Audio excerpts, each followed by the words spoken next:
Welcome to The Priority Shift, a podcast dedicated to focusing on your true priorities, both personal and professional, using the 80-20 method. I'm your host, Christina Walker. Let's dive in. Episode 2, Oktoberfest. I bet you didn't see that one coming, but let's talk about Oktoberfest and how 80-20 shows up there. For those of you that aren't sure what I'm talking about, I will give you a brief overview. Oktoberfest originally started as a wedding celebration of Crown Prince Ludwig and Princess Theresa in the early 1800s in Bavaria, Germany. Over the years, it has grown and is still hosted in Munich, Germany, and attracts a crowd of millions over the 2-week festival. Most think of it as just a beer festival, which is pretty true. There are 14 large tents, but really think of these as large semi-permanent beer halls that can hold up to 10,000 people plus the beer gardens. That's a lot of people and that's a lot of customers.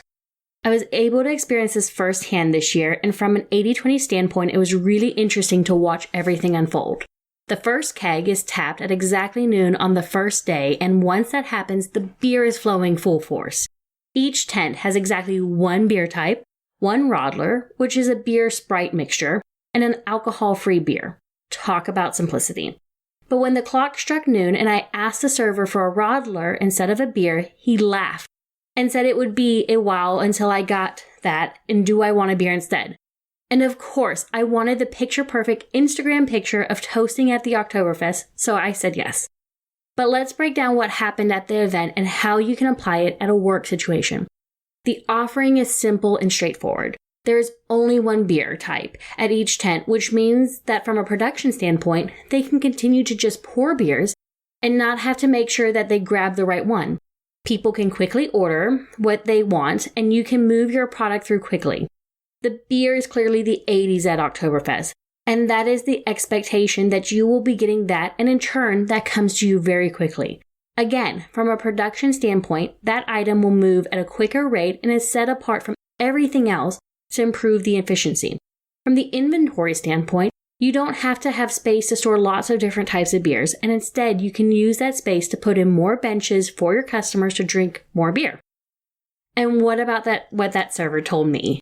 How could a server tell me no? How can a business tell their customer no? But did he really tell me no, or did he tell me that I can have that item, which is a 20s, but it's going to take longer, and gave me an alternative? Again, if we start doing this more in business, we will be more productive. That server did not allow a 20s item, that Radler, get in the way of his production of beers for his customers.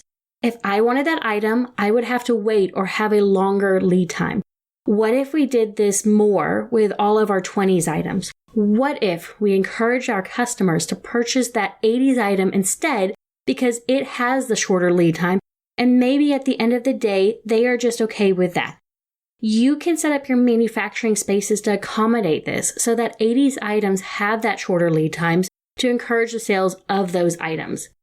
But let's flip the script again and say I was super upset that I would have to wait a lot longer to get that Radler, and I had made a scene that was just an unacceptable answer. And I was never, ever going to come back to this establishment, and I would tell all my friends or colleagues about this. Would that have made that server get me a Radler quicker? My guess is no, because the reality is I'm a 20s customer, and it's very possible that I would never come back anyways.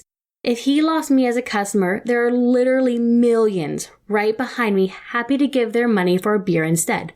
Actually, 2025 numbers for Oktoberfest early estimates are there were 6.5 million visitors this year. So me as a single person that is not wanting to purchase their beer or their 80s doesn't matter. But I have seen so many businesses and companies bend over backwards for customers that are a 20s that may or may not ever buy from them again, and this can create a ripple effect throughout your organization. And I know this sounds so simplified, but the reality is it is simple. It just goes against everything that feels natural and what we have been taught. But again, I saw 80-20 play out so seamlessly at Oktoberfest, and these types of examples come up time and time again in the workplace. Actually, each of you listening could probably give me an example of this happening this past week. So I encourage you to flip the script, with your own example and what you could do differently using the 80-20 method to smooth out that exchange. If you're ready to accelerate your learning of 80-20 for you or your organization, reach out to me and let's get started. I hope you enjoyed seeing how 80-20 pops up at even the most random places like Oktoberfest. And if you're wondering, was Oktoberfest worth the time and energy to go, I would say yes. Thanks for listening, and make sure to leave us a 5-star review on your favorite listening platform, and share this with a friend, colleague, or manager.